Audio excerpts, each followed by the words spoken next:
Era la tarde del 27 de septiembre de 1955. Y en Chetumal, los niños todavía jugaban en las calles.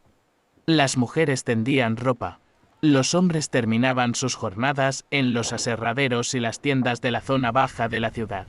Ese barrio de casas de madera y lámina que dormía a orillas de la bahía. Era una ciudad pequeña, de apenas 10.000 habitantes, capital de un territorio que México todavía no había elevado a rango de estado.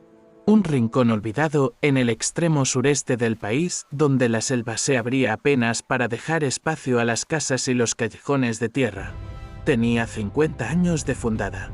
Y en ese momento, a 150 kilómetros al este, sobre el mar Caribe, se acercaba algo que los meteorólogos de 1955 apenas empezaban a comprender del todo. Algo con vientos de 282 kilómetros por hora, con una presión central de 914 milibares. Con un ojo de tormenta tan violento que ya había devorado un avión con 11 personas adentro, sin dejar rastro alguno. Esa noche, Chetumal dejó de existir. Al amanecer del 28, quedaban en pie 4 edificios de toda la ciudad. Quédate hasta el final de este video porque la historia del huracán Janet no es solo la historia de una tormenta. Es la historia de una ciudad que literalmente fue borrada del mapa en una sola noche, de un avión cazahuracanes tragado por el mar sin dejar ni un tornillo. De cómo el primer vuelo enviado a buscar sobrevivientes también se estrelló en la selva, y de cómo de todo eso, de toda esa devastación absoluta, surgió una ciudad completamente nueva que hoy sigue en pie como un testimonio de lo que los seres humanos somos capaces de reconstruir cuando no nos queda nada. Para entender por qué Janet fue tan destructora en Chetumal, tienes que entender primero qué era Chetumal en 1955. Y por qué esa ciudad en ese lugar era una trampa perfecta para cualquier ciclón que se le ocurriera pasar por ahí. La ciudad, que hasta 1936 se llamaba Payo Obispo, había sido fundada en 1898 en la orilla occidente de la bahía de Chetumal, una entrada de mar poco profunda que separa el extremo sur de la península de Yucatán de lo que hoy es Belice. La topografía de la zona es absolutamente plana, casi sin relieve, con la única excepción de una pequeña elevación de 7 metros sobre el nivel del mar en la parte trasera de la ciudad que en 1955 era básicamente selva. La parte habitada. El Chetumal de 1955, donde vivía la gente, donde estaban las casas, las tiendas, la iglesia, el mercado, la presidencia municipal, estaba en la zona baja, a escasos metros sobre el nivel del mar. Literalmente a la orilla del agua. Las construcciones eran casi en su totalidad de madera, no por descuido ni por pobreza extrema, sino porque así se construía en esa región. La madera era abundante, barata, fácil de trabajar. Perfectamente adaptada al clima húmedo y caluroso del Caribe mexicano. Las casas seguían un estilo anglo-caribeño muy característico, con techos de 2 aguas, galerías exteriores, madera de cedro y caoba que venía directamente de los bosques que rodeaban la ciudad. Era una ciudad bonita, con su lógica propia, con su identidad de frontera entre México y lo que entonces se llamaba Honduras Británica. El negocio principal era el chicle. La resina del árbol de chicozapote que los chicleros extraían en la selva y que alimentaba la industria del chicle en Estados Unidos. Y junto con el chicle había un comercio maderero activo que le daba a Chetumal cierta prosperidad discreta pero real. Había radio, había escuelas. Había un pequeño ejército de soldados de la compañía fija que mantenían el orden en ese territorio federal. Lo que no había en esa Chetumal de 1955 era cultura del huracán. Y eso fue determinante. El último ciclón serio que había golpeado la zona era el de 1936, casi 20 años atrás. 2 décadas es mucho tiempo en la memoria colectiva de una ciudad pequeña. Para 1955, los que recordaban el ciclón del 36 eran ya ancianos y su experiencia no se transmitía con la urgencia necesaria. Peor aún, en las semanas previas al 27 de septiembre. El huracán Hilda había pasado por el centro de Quintana Roo en agosto, causando daños considerables en Felipe Carrillo Puerto y Vigía Chico, pero había dejado a Chetumal relativamente bien librada. El meteorito Hilda se había convertido sin quererlo en una advertencia que la gente interpretó exactamente al revés. Si Hilda no nos tocó de frente, razonaban. Probablemente Janet tampoco. Era la lógica del que ha cruzado la calle varias veces con los ojos cerrados sin que lo atropellen y por eso cree que cruzar la calle con los ojos cerrados es seguro. Ahora necesito que te detengas un momento en Janet como fenómeno meteorológico. Porque lo que hizo esta tormenta en términos puramente físicos no tiene muchos precedentes.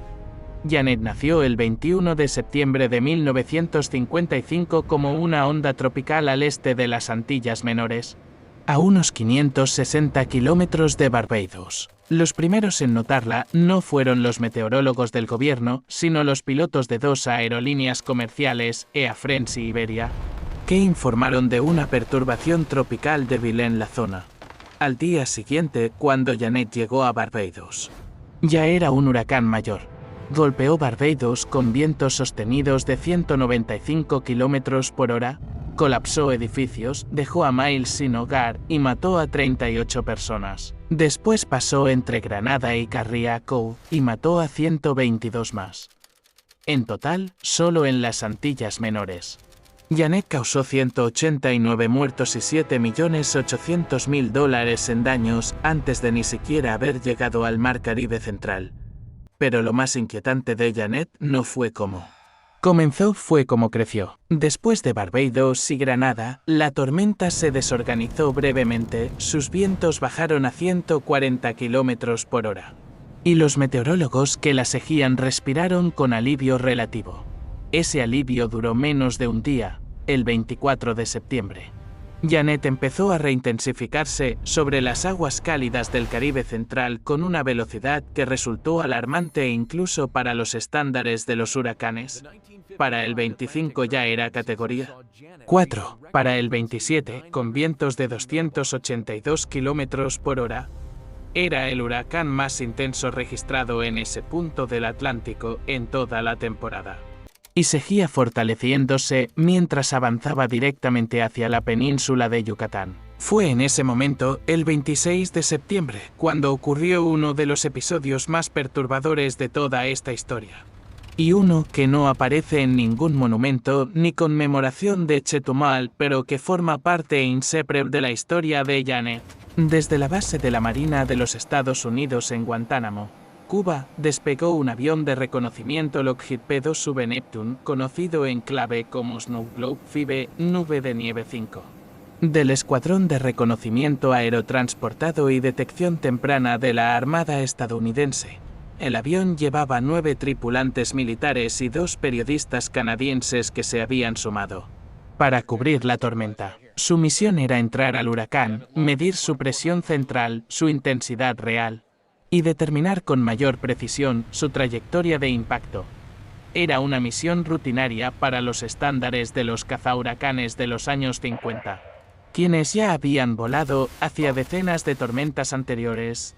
El Snow Globe FIBE penetró las bandas exteriores de Janet a las 13:30 horas GMT del 26 de septiembre. Desde ese momento, las transmisiones de radio se hicieron cada vez más difíciles de captar, más fragmentadas, más distorsionadas por la interferencia de la tormenta. El último mensaje registrado llegó también a las 13:30. Después de eso, silencio absoluto. Se despacharon otros aviones a buscar al Snow Globe FIBE, se rastrillaron 40.000 millas cuadradas de océano. No se encontró nada. Ni el avión, ni los 9 militares, ni los 2 periodistas canadienses, ni un flotador, ni un asiento, ni un trozo de fuselaje. El Snow Globe FIBE y sus 11 ocupantes simplemente desaparecieron dentro de Janet y hasta hoy siguen ahí, en algún punto del fondo del Mar Caribe, sin haber dejado rastro que permitiera entender qué les ocurrió exactamente. Este sigue siendo el único caso de pérdida total y mortal de un equipo completo de cazahuracanes en el Atlántico en toda la historia de la aviación meteorológica. Mientras eso ocurría en el mar, en Chetumal los avisos empezaron a circular recién en la tarde del 27. El sistema de comunicación era lo que había en 1955 en un territorio federal olvidado en el sureste de México. Una sola estación de radio, propiedad de Rox Salvatierra, y vehículos de la policía con altavoces recorriendo las calles para avisar a la gente. No había televisión, no había internet.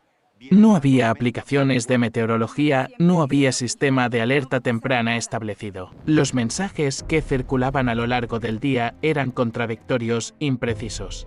Y muchos chetumaleños simplemente no les creyeron. Habían escuchado demasiadas veces que un ciclón se acercaba y el ciclón se había desviado o debilitado. Era el problema eterno de la alerta que se da demasiadas veces sin consecuencias. Cuando llega la consecuencia real, nadie la toma en serio. Para las 5 de la tarde del 27, Janet empezó a hacerse sentir. Los vientos comenzaron a levantar láminas, a doblar palmeras, a silbar entre las calles de madera. Para las 7 de la noche, Chetumal estaba en el ojo del problema, no en el ojo del huracán todavía, sino en la fase peor previa al paso del centro de la tormenta, cuando los vientos más intensos de la pared del ojo beren todo lo que encuentran a su paso. Para las 11 de la noche, las rachas huracanadas estaban destruyendo todo con una metodicidad que parecía calculada. Los techos de madera salían volando enteros, convertidos en proyectiles horizontales que cruzaban las calles oscuras a 200 kilómetros por hora. Las paredes cedían. Los postes de luz caían, la ciudad entera era ruido, viento, oscuridad y el estruendo interminable de la madera rompiéndose. Y entonces el mar se subió. Esto es quizás lo menos comprendido de lo que pasó esa noche en Chetumal, y lo más letal. Un huracán de categoría 5 que impacta en una bahía poco profunda no solo trae vientos, trae también lo que se llama la marejada ciclónica. Una elevación extraordinaria del nivel del mar empujada por la combinación de los vientos y la baja presión atmosférica. En el caso de Janet, la marejada que entró desde la bahía de Chetumal hacia la ciudad fue de 2 a 3 metros de altura y avanzó casi 400 metros tierra adentro. Para una ciudad construida casi a nivel del mar, de casas de madera, eso fue el golpe de gracia. Las mismas aguas de la bahía donde los chetumaleños pescaban, donde los niños nadaban los domingos, donde los barcos descargaban mercancías del Caribe, se convirtieron en una pared de agua salada que barrió las calles llevándose todo. Casas, muebles, animales, vehículos y personas. Personas que intentaban correr hacia un refugio que ya no existía, que se aferraban a postes que también se iban, que gritaban nombres en la oscuridad total. A la 1:30 de la madrugada ocurrió algo que los sobrevivientes describen con una mezcla de asombro y terror que 60 años no han borrado. El viento paró, el ruido cesó, el cielo se despejó y la luna apareció. Era el ojo del huracán, ese disco circular de calma absoluta que ocupa el centro de la tormenta. Los chetumaleños que habían sobrevivido hasta ese punto y que estaban refugiados donde podían, en los contados edificios de mampostería que aguantaban, en los árboles más gruesos, bajo los escombros de sus propias casas, salieron a ver qué había quedado. Algunos empezaron a caminar entre los restos de lo que era su ciudad, buscando a sus familias, a sus vecinos, a los niños que no habían podido localizar. El ojo duró aproximadamente 20 minutos. Luego volvió el infierno. La segunda pared del ojo llega con vientos en sentido exactamente contrario a los de la primera. Lo que Janet había destruido en una dirección durante horas fue azotado de nuevo desde la dirección opuesta. Los árboles que habían sobrevivido inclinados por los vientos del noreste se encontraron con vientos del suroeste que vinieron a terminar el trabajo. Los escombros que había amontonado la primera mitad de la tormenta se convirtieron en proyectiles volantes para la segunda. y el agua de la bahía, que durante el paso del ojo había empezado a retroceder, regresó con la segunda pared, llevando consigo todo lo que se había llevado tierra adentro, materiales de construcción, objetos personales, cadáveres y personas que todavía estaban con vida aferradas a lo que podían. El retiro del agua, cuando finalmente Janet terminó de pasar, fue tan violento como su entrada, y arrastró consigo hacia la bahía cuerpos y objetos que nunca fueron recuperados. Al amanecer del 28 de septiembre, cuando los primeros rayos de sol iluminaron Chetumal, lo que había era esto: 4 edificios en pie en toda la ciudad. 4. El 97% de todas las construcciones estaban destruidas, algunas completamente desaparecidas, otras reducidas a la planta de concreto sobre la que habían estado, otras convertidas en montones de tablas y láminas entremezcladas de forma irreconocible. Las calles eran canales de lodo, agua salada y escombros. No había electricidad, no había agua potable, no había comunicaciones hacia el exterior. Chetumal estaba completamente incomunicada con el resto de México. El cronista y meteorólogo Juan Vázquez Montalvo lo describe con una imagen que se queda grabada. En las profundidades de la bahía de Chetumal está celosamente guardada la realidad de todos los cadáveres, materiales y objetos que arrastró hacia sus aguas aquella noche. Los números que tenemos son imprecisos, y esa imprecisión es en sí misma parte de la tragedia. Se recuperaron 120 cuerpos. Los muertos oficiales se registraron en 200 personas, pero hay 400 desaparecidos cuyo paradero nunca fue establecido, personas que la bahía se tragó y que nunca fueron encontradas ni contadas. Dependiendo de qué fuente consultes, las estimaciones reales van desde 500 hasta más de 600 muertes totales. Aunque muchos sobrevivientes que vivieron esa noche sostienen que el número verdadero nunca se sabrá porque hay cuerpos que desaparecieron para siempre en las aguas de la bahía. 10.000 personas. Prácticamente toda la población perdieron sus viviendas y quedaron en la calle. Las pérdidas materiales estimadas fueron de $40 millones de 1955. Una cifra enorme para una ciudad de ese tamaño en esa época. Y aquí llega otro momento de la historia que no aparece en los carteles turísticos de Chetumal, pero que tiene que contarse. El primer intento de restablecer contacto con la ciudad destruida fue hecho por un avión Cessna matrícula XBWOL que salió de Mérida con 5 personas a bordo. Alfonso Zaúl Ramián, el dueño del avión, José Manuel Reyes, mecánico, y 3 pasajeros que incluían al reportero Joaquín Reyes Sánchez. Su objetivo era sobrevolar la zona para evaluar la destrucción y comunicarla al resto del país. El Cessna nunca llegó a Chetumal. Se estrelló en la selva, cerca de El Ubero, durante el reconocimiento. Los 5 ocupantes murieron. El primer vuelo que intentó evaluar el desastre de Janet en Chetumal terminó en otro desastre. Al final, el primer informe que recibió el resto de México sobre el estado de Chetumal no llegó por aire sino por mar, de la embarcación llamada Caribe, que logró aproximarse a la ciudad por la bahía y transmitió por radiotelefonía un mensaje que decía que el 80% de las casas de la capital había sido destruido o dañado gravemente, y que la ciudad daba la impresión de haber sufrido un tremendo bombardeo. En esa destrucción absoluta hubo sin embargo momentos de heroísmo que también forman parte de esta historia. El sargento de transmisiones del ejército Cecilio Rangel Saucedo entró durante la tormenta a rescatar a unos niños y murió aplastado por el derrumbe de la casa. El cabo José H. Franco Camacho fue decapitado por una lámina que volaba mientras también intentaba salvar a unos niños frente a la iglesia en construcción. Tenía 25 años uno, 30 el otro. En la memoria de Chetumal quedaron como lo que fueron, personas que en el momento más oscuro y más aterrador eligieron ponerse entre el peligro y los más vulnerables. Y hay una imagen de esa noche que se convirtió en leyenda local, una casa entera con 25 personas adentro. Fue levantada por los vientos y desplazada 300 metros de su lugar original.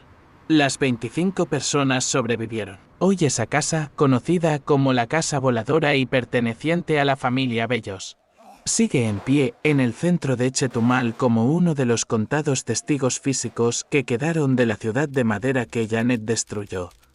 El proceso de rescate que siguió fue tan complicado como la propia tormenta, pero por razones distintas. México en 1955 no tenía protección civil. No había sistema federal de respuesta a desastres. El gobierno del territorio de Quintana Roo, encabezado por el gobernador Margarito Ramírez, fue profundamente criticado por los sobrevivientes tanto por la falta de preparación previa como por la gestión posterior a la catástrofe. La ayuda que llegó más rápido no fue del gobierno mexicano, sino de la Marina de los Estados Unidos, que envió aviones con víveres y suministros a los pocos días del impacto. Fue una ayuda bienvenida y necesaria, pero también fue una señal incómoda sobre la capacidad del Estado mexicano para atender a una de sus comunidades más remotas en el peor momento de su historia. El gobierno federal declaró estado de emergencia, envió al ejército y a la marina, inició programas de distribución de alimentos y comenzó el proceso de evacuación de las personas que no podían quedarse entre los escombros. Lo que vino después fue una de las reconstrucciones más ambiciosas que México había emprendido en una ciudad desde los tiempos de la posrevolución. La decisión fue clara: Chetumal no iba a reconstruirse igual. Las casas de madera que Janet había pulverizado en minutos serían reemplazadas por construcciones de concreto. La nueva ciudad se planificaría con una lógica diferente, aprovechando también la zona alta de 7 metros sobre el nivel del mar que en 1955 era selva. La reconstrucción fue lenta, difícil, y no estuvo exenta de las disfunciones burocráticas y la corrupción que caracterizan los procesos de este tipo en México. Pero se hizo, y con ella nació también algo que no existía antes del 27 de septiembre de 1955, una cultura del huracán en Chetumal que se transmite de generación en generación hasta hoy. El cronista de la ciudad, Fabián Herrera Manzanilla, lo explica con claridad: el huracán Janet cambió la relación de los chetumaleños con los fenómenos meteorológicos para siempre. Antes de Janet, los huracanes eran algo que le pasaba a otros. Después de Janet, eran parte del código cultural de la ciudad, algo que se le enseña a los niños, que se conmemora cada año el 27 de septiembre, que se recuerda con monumentos físicos que ningún visitante puede ignorar. Uno de esos monumentos es el del Renacimiento, una escultura en el centro de la ciudad que representa exactamente lo que su nombre dice. Otro es la réplica en la explanada de la bandera de uno de los momentos más surrealistas que documentaron los sobrevivientes: un tronco de árbol atravesado de lado a lado por un poste de metal, imagen que captura mejor que cualquier fotografía la violencia física que Janet trajo consigo. Y está la propia Casa Voladora, que sigue siendo visitable, que sigue siendo de la familia Bellos, y que para los chetumaleños tiene el mismo valor simbólico que los hierros retorcidos de la planta de Pemex tienen para los sobrevivientes de San Juanico. En cuanto a Janet como fenómeno histórico, en la meteorología, su legado también fue permanente. Fue el primer huracán de categoría 5 registrado en el Atlántico que tocó tierra en la porción continental de América. Todos los huracanes de categoría 5 anteriores habían impactado en islas. Janet demostró que la masa continental no era una barrera de protección para las tormentas más intensas del Atlántico. Y esa lección reconfiguró cómo los meteorólogos y los planificadores de emergencias pensaban sobre el riesgo costero en la península de Yucatán y el Caribe mexicano. La presión atmosférica de 914 milibares registrada en Chetumal era en ese momento la segunda más baja jamás documentada en tierra firme en el Atlántico, solo superada por la del huracán del Día del Trabajo de 1935 que devastó los Cayos de Florida, y como último tributo sombrío a la magnitud de lo que hizo. El nombre Janet fue retirado permanentemente de la lista oficial de nombres de huracanes del Atlántico. Es uno de esos nombres que nunca volverá a escucharse en un boletín meteorológico. Porque lo que le hizo a Chetumal en una noche no se puede bautizar de nuevo sin faltarle el respeto a los muertos. Hay una frase del cronista de Chetumal que creo que es un mejor que cualquier. Cifra lo que significó esa noche. La ciudad que existía antes del 27 de septiembre de 1955 está en el fondo de la bahía. Está ahí, en las profundidades del agua, donde Janet arrastró todo lo que encontró. Guardada en la madera podrida y los objetos personales que ningún buzo ha ido a recuperar porque ningún buzo podría devolverte lo que realmente se perdió. La ciudad que existe hoy en su lugar es otra ciudad construida sobre la misma tierra, pero con otra historia, otra estructura, otra relación con el mar y el cielo. Es una ciudad que aprendió algo que los seres humanos aprendemos siempre de la peor manera posible, que la naturaleza no negocia, que las advertencias deben tomarse en serio. Y que hay tormentas que no perdonan la confianza que no se ganaron. Chetumal lo aprendió el 27 de septiembre de 1955, a un precio que sus habitantes de entonces pagaron con todo lo que tenían. Y los que vivimos en ciudades costeras, en zonas donde cada temporada hay nombres que empiezan a circular en los boletines, haríamos bien en recordarlo.